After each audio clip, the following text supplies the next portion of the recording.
ಬಳಿಯಲೆ ಬಂಗಾರ ಇರುವಾಗ ಅದನ್ನು ನೋಡದೆ ಅಲೆಯುತ್ತ ದಿನ ಬಳಲಿದೆ, ಕಣ್ಣೀಗ ತೆರೆಯಿತು.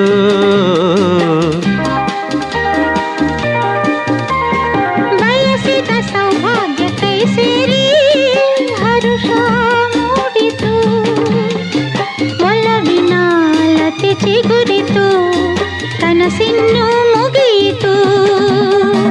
ಇನ್ನೆಂದು ನಿನ್ನನ್ನು ಚೆಲುವೆ ಬಿಡಲಾರೆನಾ.